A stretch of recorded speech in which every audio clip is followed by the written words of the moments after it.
Howdy all, grab yourselves a beer, it's time to talk Path of Exile.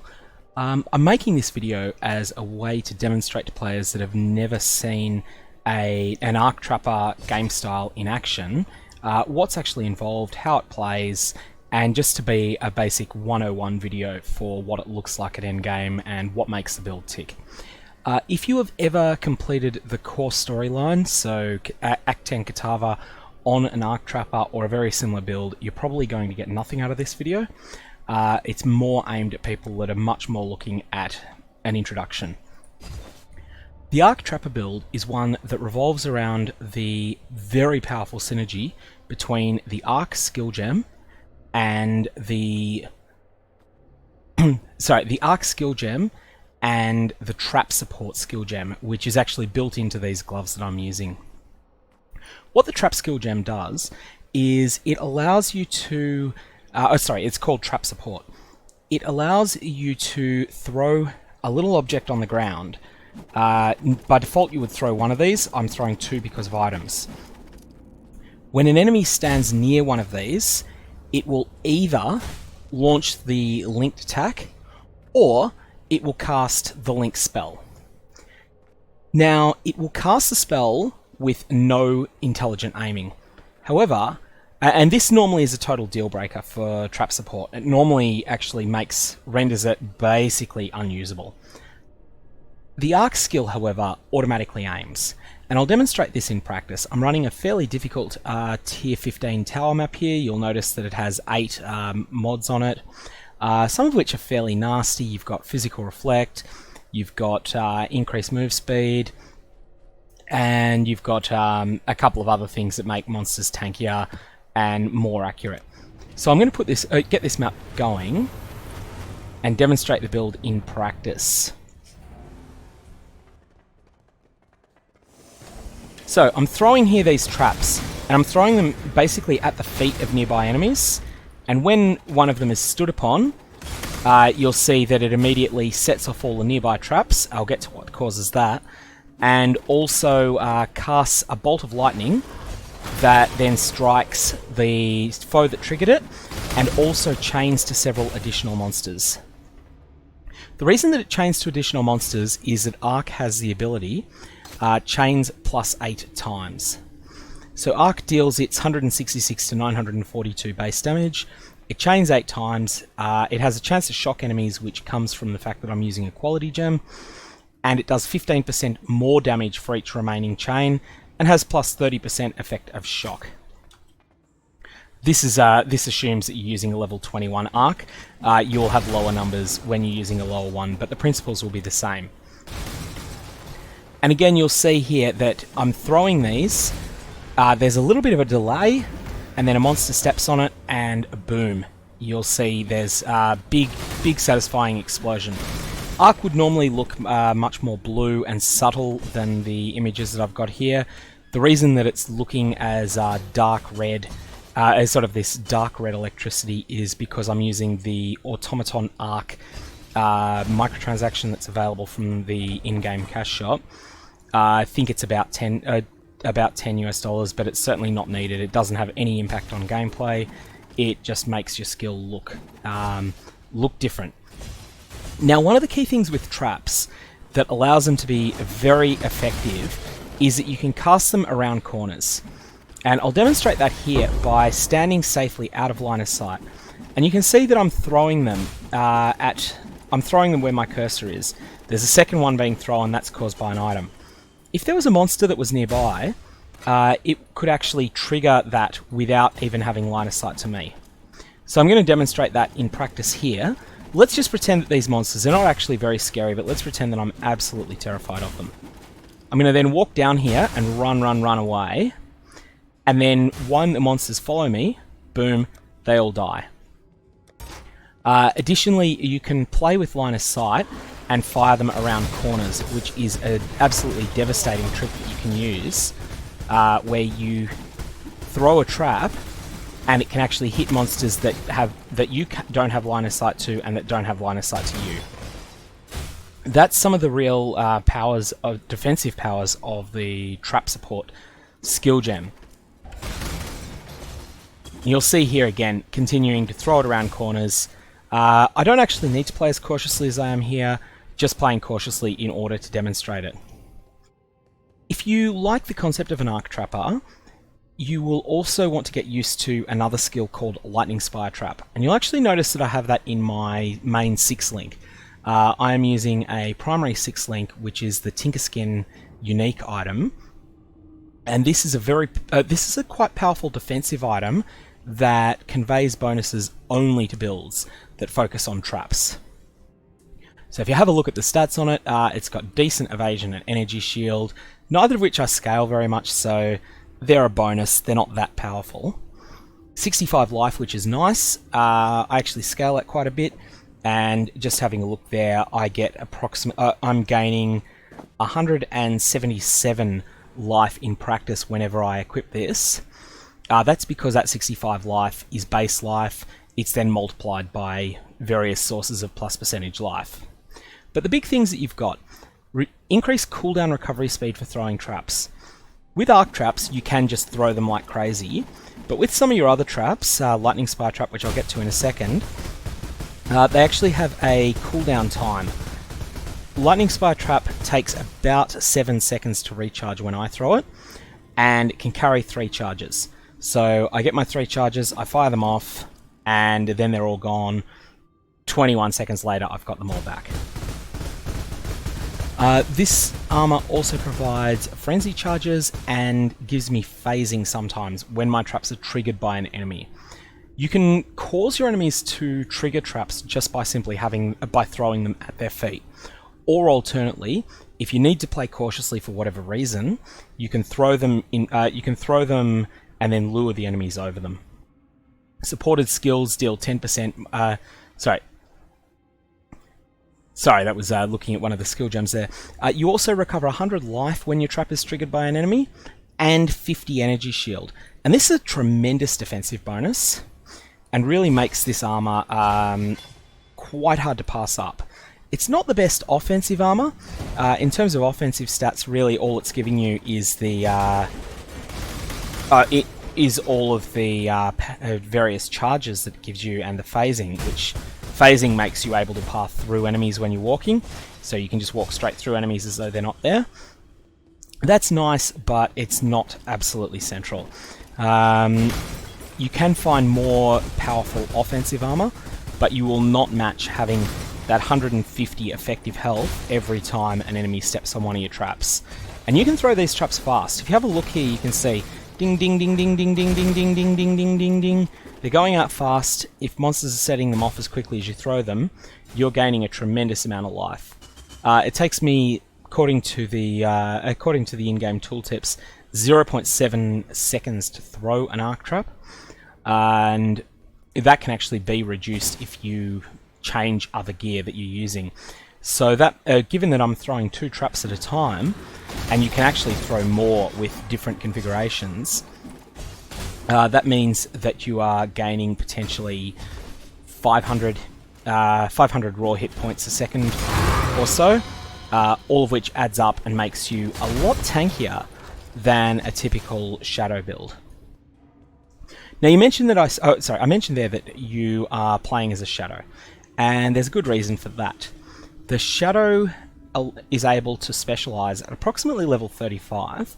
When you complete the normal labyrinth, you'll be able to choose from 3 subclasses, and the Shadow's Saboteur subclass is absolutely extraordinary for any character that wants to throw traps or plant mines. Mines are a fairly similar playstyle to traps, but they do have enough differences that they are different as well. The reason that the Shadow Saboteur is just absolutely head and shoulders above all of the other options is this ability called Chain Reaction. It gives you 30% increased trap damage. That's nice, it's not essential. 15% increased cooldown recovery speed for throwing traps, so for your big traps like Lightning Spire Trap, which I'll get to, that is a significant bonus. Skills used by your traps have a larger area of effect. That means that monsters don't need to walk as close to the trap in order to set it off. This is all upside. This is a powerful stat, and it's one that you can't really make up for on gear. But the big thing is that final mod. Whenever your traps trigger, your nearby traps also trigger. This actually has a bit of counter synergy to one of the mods on Tinkerskin, which is the gain life and mana when a monster triggers your traps, because this is not a monster triggering the traps, this is you yourself triggering them. But it's all made up for by the explosive damage potential. So Chain Reaction's incredible, and it alone makes Saboteur the best choice for any character that intends to use traps. As a cost of picking up Chain Reaction, you'll need to pick up Perfect Crime, and you're pretty happy with that. Perfect Crime gives you lots of stats that you care about. Pyromaniac is an incredible defensive stat, granting you up to 20% life regeneration per second. That's important because builds that that directly deal damage to enemies, such as builds that make physical attacks, builds that cast spells themselves and don't rely upon traps, can spec into Life Leech, and Life Leech can give them up to 20% of their life back a second under certain conditions. This also gives you 20% of your life regenerated under certain conditions. In practice, you won't get 20%, but that's fine because you're also immune to Ignite and immune to Shock. These things add up. This is a really powerful node. And lastly, there's Born in the Shadows. Born in the Shadows grants you immunity to Blind, which comes up so seldom as to not really be very important. 10% reduced damage taken from blinded enemies. On its own, that wouldn't be important, but with this next mod, nearby enemies are blinded. Blinded enemies are much less accurate when they're trying to hit you, and you take 10% reduced damage from them. This is a really powerful defensive layer. You don't have the armor or the endurance charges of a Juggernaut, but you do have these powerful defensive layers making up for it. Additionally, 25% chance to blind enemies on hit. With Arc, you actually can hit monsters that are several screens away. And you'll see here that I'm hitting enemies that are over in the bottom middle of my screen. There's that enemy with the proximity shield on it there. I'll throw these, and enemies in that area were hit and actually killed by it. Many of those would have been blinded before they were dispatched, and if they were much tougher, that would have been useful. Finally, 30% increased damage with hits and ailments against blinded enemies. The Arc Trapper doesn't really scale any sort of ailments typically. There are niche versions of the build that can run the Stormfire Ring and can scale some ailments off that, but it's not a normal thing to do. However, it's still all upside to have that on there, and the extra damage with hits is exactly what you want, because Arc is a skill that does cause hits. Now, you'll also need to have some sort of movement skill to play this, to play any character really at endgame, and I believe actually the best choice now is probably Flame Dash. It seems to be the most popular.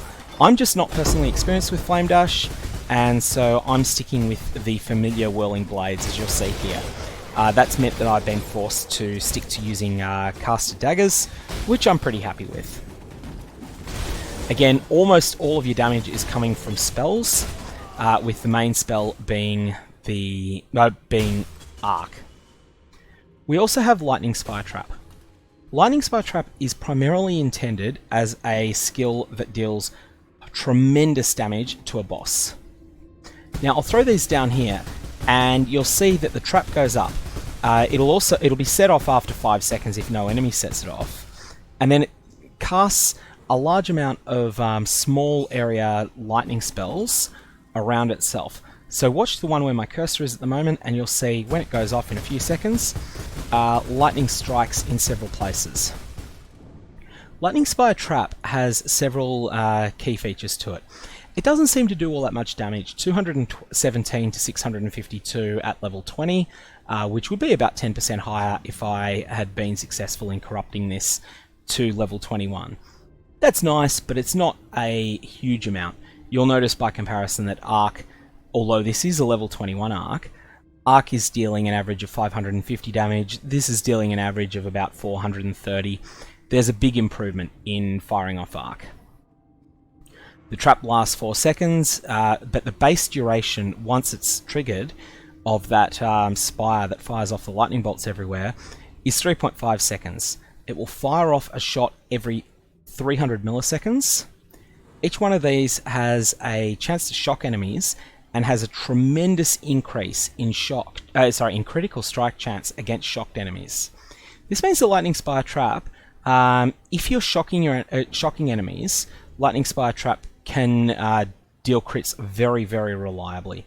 People that build an Arc Trapper tend to stack both critical strike chance and critical multiplier, and so this can be a tremendous increase in damage. I've been socketing this with Trap and Mind Damage support. I think there are 3 best choices, and then there are a few other choices you can be more flexible on. Controlled Destruction is one of the best choices.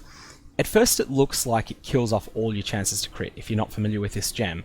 100% reduced critical strike chance. But what reduced means in this game is that you lose 100% of your base critical strike chance. Lightning Spire Trap, you'll see here, has critical strike chance of 6%, so this gem reduces it by 6%.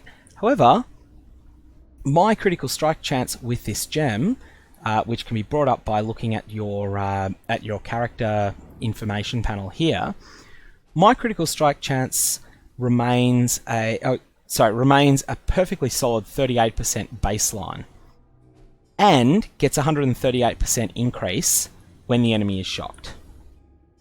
So that's the cost of using Controlled Destruction. The advantage is 44% more spell damage. More means that it just multiplies everything.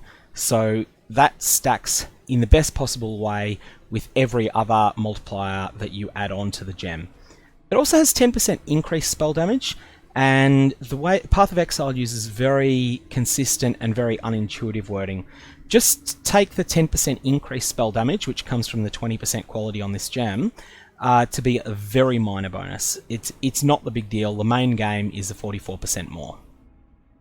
Now the next thing that we use seems to be very counterintuitive, and that is Elemental Focus, which states that supported skills cannot inflict elemental ailments. So that means that Lightning Spire Trap cannot shock. Supported skills deal 49% more elemental damage, and remember that's a multiplier. And again, 10% increased, just treat that as a trivial little bonus. So 49% more damage at the cost of not being able to shock. However, we can shock with Arc, and we are shocking a lot with Arc, because my Arc setup is not using Elemental Focus. All of this combines to make Lightning Spire Totem do a tremendous amount of damage. It doesn't look like much on your toolbar. You'll see here 23,600, Arc stealing 27,000. Surely I should be focusing more on Arc. But watch this. This is a single throw of Arc. Oh, and it did wipe out that blue pack. I wasn't expecting it to. But what Lightning Spire Trap does is it strikes so often and so fast that even though the numbers don't sound impressive, you absolutely tear enemies to shreds with it. These are reasonably tanky tier 15. Ooh, there we go. That's me underestimating the enemies there and being a little bit reckless and silly. Fortunately, I am recording this on softcore, so I'm not gutted to basically die due to my own overconfidence there. But yeah, what we were saying there is that the damage that you're doing is incredible. These syndicate bosses have enormous health in a tier 15 map, especially one with 8 mods. You'll notice that there's several of them that make monsters more durable than they would normally be. Monsters take 39% reduced damage, extra damage from critical strikes is an absolute pain in the ass to deal with for a build that stacks critical strikes. So for that reason, you know, I'm quite happy with the speed that these bosses are going down. And there is also plenty of room to improve this character beyond where I've got them to. I tend to just min-max them enough to make them function well, without any intention of making the character perfect. And as I said, you see the consequence there where I'm a little bit reckless and I get myself killed. But that's all fine, that's part of the game on softcore. And here we go, we'll go and talk to Haku and ascertain. I can't even remember what I wanted to do with him. I could send him to research. Where it benefits them most. I can't even remember what he does in research. I don't think I want him there. To the expense of Chimera. Now I'll go and I'll demonstrate with the boss how this works in practice. This is a 3-phase boss on this map. Firstly, you'll fight the big golem Brutus, and here, while he's getting ready, I'm throwing out an enormous amount of traps. I'm then moving to get myself into position to hit him, and to try and keep him inside the death area of the lightning spire trap. At this point, we've had a phase shift, and I'm just dropping absolute and utter carnage onto Leandra here, and she's already phase changed over to the combined version, which gives you a sense of just how quickly you can, that you can take down even a boss that has an enormous amount of hit points like this guy. And most of the heavy lifting there comes from the combination of the two traps. Firstly, Lightning Spire Trap is thrown, then Arc Trap is thrown. Arc Trap is triggered, every critical strike causes the monster to be shocked, and then at that point, your Lightning Spire Trap has an incredibly high crit chance. You also fire off the Adversary's Promise unique Flask, which then adds even more damage to your spells, and as a consequence, monsters typically just melt. That was a tier 15 boss with 8 mods on the map. And whilst, as I said, I took a death in there, that was basically my own, partly being distracted by recording this video, and partly just simply being reckless. Now, if we have a look at the other things that you would fit into a build like this, I stack critical strikes and spell damage on my shield and my dagger, caster dagger, and also some defenses. So I have life, I have chaos resistance. That's specific to the Betrayal League. There's a lot of chaos resistance is essentially essential. And then I'm using pretty dumpster tier boots for this stage of the game, and not overwhelming, just simply life and defenses with the second best enchant for Arc. I haven't been able to get the best enchant, which is Arc Chains an additional time, and a pure and not very good at all life and resistances belt. So you'll see that I'm not wearing any extraordinary gear. There is an enormous amount of room for the character to improve. The key things to take away from this build, though, is that the reason arc traps work are that traps allow you to do an enormous amount of extra damage by virtue of essentially cheating the cast time of a spell. Instead of obeying the cast time of a spell, you throw out traps as quickly as your character can. You can scale up the speed multiplicatively with mods on your gloves like this skills which throw traps throw up to 1 additional trap, which is available on Shaper gloves. You'll notice the very bottom mod there. Socketed gems are supported by level 18 trap, and skills which throw traps throw up to 1 additional trap. This mod has 3 tiers. You can get it in level 18 version like I've got, level 20 and level 22. But in all cases, the key line is the skills which throw traps throw up to 1 additional trap. That is the reason that I am not using the otherwise very powerful multiple traps or cluster traps skill gem, of which multiple traps is probably the more powerful to use. And you should never use both. However, I've found that using these gloves is generally superior to having a 6-link for my arc trap, in which the 6-link arc trap is supported by cluster traps and 1 more damage skill, and then my lightning spire trap is only in a 4-link. That's how I was until I got these gloves. I will note that this Shaper mod, this specific mod, the very bottom one, is only available on Shaper gloves and is very rare. When I say very rare, I mean it takes perhaps 400 alteration orbs to roll a specific tier of it, and about 150 to roll just get the mod without any risk, without caring about the tier that it is.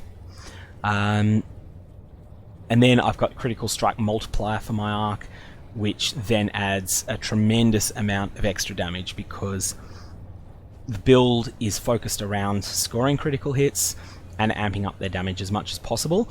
And also a big crit will shock enemies for a long period of time and cause them to take much more damage again. So your first hit inflicts shock, your second hit then exploits the fact that the enemy is already shocked to hit them much harder. So that is that's the basis of how I set up the arc skill itself. If you can't get a set of gloves like this, and I didn't have these until quite recently, you can then just use your, as I said, your 6 link or even a 5 link with arc, with control destruction, trap and mine damage support. You will require trap support, which will then allow you to convert the traditional spell arc into a trap skill. And then I'm using increased critical strike support. I'm not actually certain that this is the right call. I may be better off using added lightning damage here. I may be better off using something else. It's just something that I'd need to play around with if I was willing to go further in min-maxing. However, at the moment I feel the most important improvement I could make to the character is increasing their movement speed, rather than increasing the damage, because the damage feels like it is sufficient for all content. I've taken down Shaper, I've taken down all 4 of the Shaper Guardians, all 4 of the Elder Guardians, took down the hard mode version of the Red Elder fight. The only fight I haven't taken down is the Uber Elder fight, and that's largely because with my Australian internet connection, I'm subject to enough lag that I generally can't beat that encounter on any build, even on builds that are really clearly capable of doing so. Defensively, I stack a moderate amount of life. You'll notice here 5300 life, 1500 energy shield, and I also take the Mind Over Matter keystone. What Mind Over Matter does is it causes 30% of damage that you take to be drained from your mana instead of your life. So if you take a hit for 3000 damage, instead of losing 3000 life, you will lose 2100 life and 900 mana. However, if you don't have enough mana for that, then you will lose all your mana, which can be very, very unpleasant experience, and you will still take the remaining damage as you'll take the remaining damage from your character's health instead. So for that reason, I am using the Lavinia's Spirit Flask. Just going to quickly send a thanks to the person that did that trade. The Lavinia's Spirit Flask is very powerful for characters that use Mind Over Matter. It recovers mana. It's a standard mana flask, but it has the unique mod that your skills have no mana cost during flask effect. I actually don't spend that much mana as an Arc Trapper. You'll see here I'm just spamming like mad, holding down that W button, firing off my Arc Traps, and you'll see just how slowly my mana is going down. It's a real crawl, but the fact that I use so little mana doesn't actually prevent me from being unable to cast spells when I run out of mana. While I'm using Lavinia's Spirit there, you'll see there is absolutely unlimited mana. I can just go berserk. So if I take a big chunking, I'll very quickly tap Lavinia's Spirit and know that until the flask runs out, which currently is a massive 7 seconds, or sorry, it is whichever comes first, 7 seconds elapsing, or my mana first hitting full. During that period, I will be paying absolutely nothing for any of my skills, and that'll allow me to just go pretty much ridiculous. So anyways, that's my basics of an Arc Trapper. While you're leveling, you won't have access to the Shaper Gloves, and you'll have to make do with less support links than a character that's set up for taking on endgame, but that's fine because monsters have less hit points. While you're leveling, I'm not going to assume that you've got anything amazing. I'm just going to assume that all you've got is stuff that you can guarantee will drop for you. have a look for a wand or scepter or dagger early on that is blue, blue, green linked, and socket into that. Blue, blue, green or blue, green, green. Socket into that arc, trap support, and then in your third slot, either go added lightning damage. Added lightning damage support is the full name of the gem. So added lightning damage support gem, or trap and mine damage support at first. Later on, when you get to level 25, you'll be able to drop 4 link items. When you have access to a 4 link, you'll no longer want to use that wand or scepter. You can then go for... this is where you will want to start using the cluster traps support gem, which causes you... You'll notice I'm throwing 2 gems... I'm throwing 2 traps at a time here. Cluster traps will cause you to throw 3. However, it will inflict a very severe damage penalty on each of the 3 traps. So you'll want to be using the Arc skill gem, the Trap support skill gem, the Trap and Mine damage support skill gem, and the Cluster Trap support gem. That means you will require an item that is blue, green, green, green linked. While I'm leveling, I just look for items that have those links already on them. So blue, triple green, I don't care about any of the other mods. When one of them drops, I'll pick it up, I'll craft it with either an essence, if I've got an appropriate essence, or an alchemy orb, or even if I want to be frugal, I'll just use a transmutation orb on it, and then I'll compare it to what I'm using at the time, and if it's better, I will use it. Lastly, for the very early levels, when you still have Arc in a 3 link in either a scepter or a wand, you can upgrade that into a wand that will give +1 skill gems to all socketed lightning skills by trading to a vendor a blue wand or scepter that has the links that you desire. So a blue, blue, green or blue, green, green wand or scepter that is drop for you on the ground. Trade a vendor that after making it into a magic item using an orb of transmutation.